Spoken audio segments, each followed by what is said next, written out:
ओम वासुदेवाय नमः। आप सभी का मेरे YouTube चैनल पर स्वागत है। आज मैं आप सभी को पुरुषोत्तम मास में कही जाने वाली कथा सुनाती हूँ, जो कि मैं पिछली वीडियो में भी आप लोगों को एक एक कथा सुनाती रहती हूँ। उसी के अगले क्रम में मैं आपको आज गाय माता की कथा सुनाती हूँ। मैं पहले भी आप लोग से कई बार कह चुकी हूँ कि पुरुषोत्तम मास में एक माह का जो व्रत करके हमें पुण्य प्राप्त होता है, उतना ही पुण्य की प्राप्ति हमें पुरुषोत्तम मास में ये कहानी सुनने पे हमें प्राप्त होती है। इसलिए हमें पुरुषोत्तम मास में ये कहानी सुननी चाहिए, सुनानी चाहिए और हमें भगवान की आशीर्वाद प्राप्त करनी चाहिए। इस प्रकार अगर हमारे पास समय नहीं है तो हम आज के समय में मोबाइल में भी ये कहानी कहीं भी शुरू करके रख दें और घर का कार्य करते हुए भी सुन लें। अगर हमारे पास समय है तो मंदिर के पास पूजा करते हुए सुने तो और भी अति उत्तम है। लेकिन आप जैसे भी हो, इन सब कहानियों को पुरुषोत्तम मास में ज़रूर सुन लीजिए। और आपको अगर मेरी ये कहानी अच्छी लगती है तो आप YouTube चैनल को सब्सक्राइब करें और लाइक दें और अपना प्यार बनाए रखें। तो अब मैं आपको बताती हूँ कि पुरुषोत्तम मास में जो गाय की कहानी हम सुनते हैं उसके बारे में। पौराणिक कथा के अनुसार एक सेठ सेठानी एक गांव में रहते थे, जो बड़े ही धनवान थे। उनके पास धन्य धान्य की कोई कमी नहीं थी और बड़े ही दानी पुण्य थे और हर प्रकार की पूजा पाठ करते थे। सदैव ही उनका मन भगवान में लगा रहता था और वो किसी को भी अपने दरवाजे से निराश होकर लौटने नहीं देते थे। और जितने भी उनके रिश्तेदार थे, उनके अड़ोसी पड़ोसी थे, सबकी बड़े सच्चे मन से वह उनकी मदद करते थे। हर प्रकार की सुख सुविधा उनके घर थी, मानो जैसे स्वयं लक्ष्मी माता उनके घर वास कर रही हूँ। लेकिन उनके घर एक दुख का कारण था कि उनकी कोई भी संतान नहीं थी और उनकी शादी के 30 साल हो गए थे और उन्हें अब उम्मीद भी नहीं थी कि उन्हें कोई भी संतान प्राप्त होगी। फिर एक दिन सेठानी ने सेठ जी से कहा, सेठ जी एक गाय माता ला देते तो मैं उनकी सेवा करती। दिन भर उनकी सेवा में लगी रहती, मेरा समय भी निकल जाता और एक धर्म का काम भी होता। सेठ जी से सेठानी ये बात बोली। सेठ जी बाहर भी एक बार गए, बहुत दिनों के लिए गए, लेकिन वो गाय लेके नहीं है। तब सेठानी के मन में बड़ा ये हुआ कि देखो सेठ जी गाय लेके नहीं आए। तो वो सुनार के पास गई। सुनार के पास जाके बोली कि ये सुनार एक चांदी की गाय बना दे।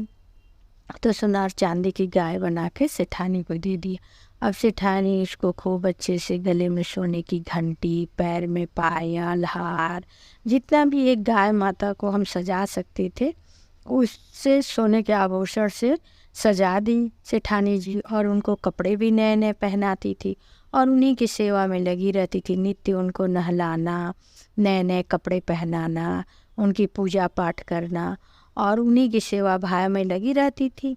और सेठानी का अपना दिनचर्या भी कट रहा था और गाय की सेवा भी होती थी। उनको भोग लगाती थी दोनों समय और भोग लगाने के बाद जो बाहर गाय मिलती थी उनको वो दे देती थी।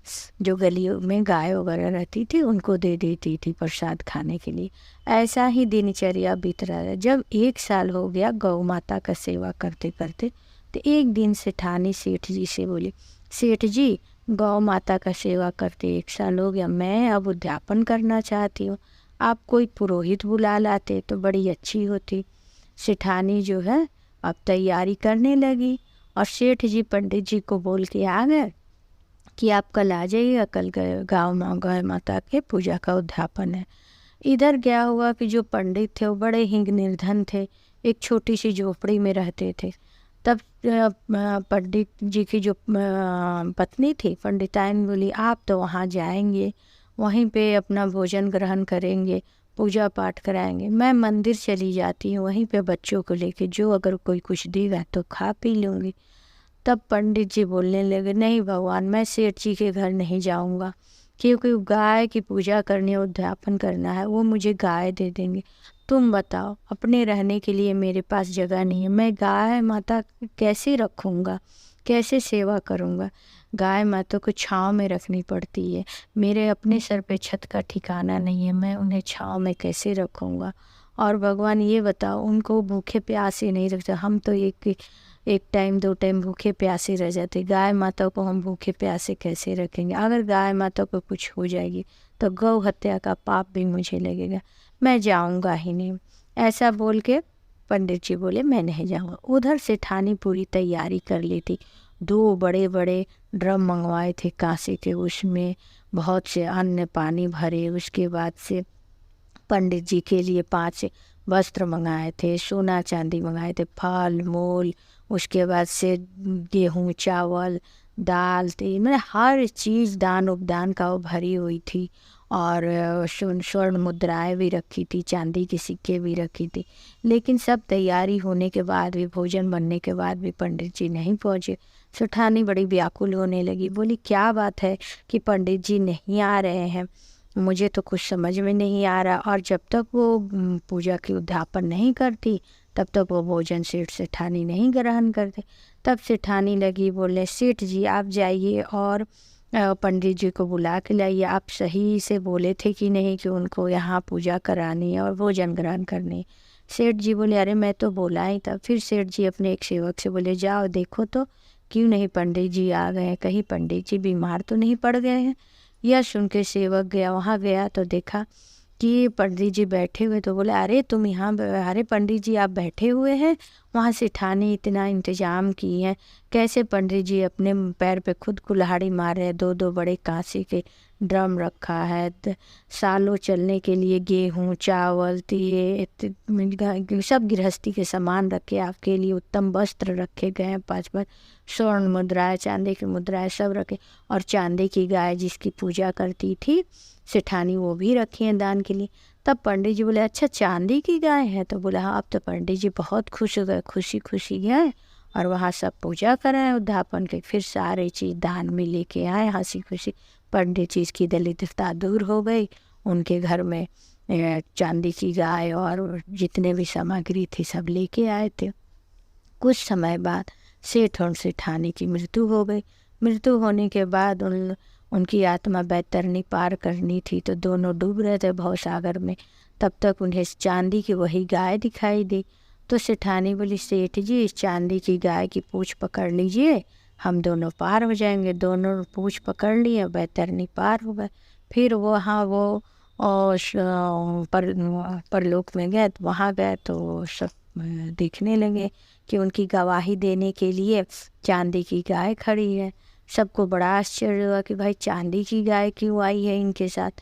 तो चांदी की गाय बोली जितनी सेवा मेरी सेठानी ने की है उतनी शायद ही कोई करेगी। सेठ सेठानी बड़े ही धर्मात्मा है और हमारी बहुत सेवा की है।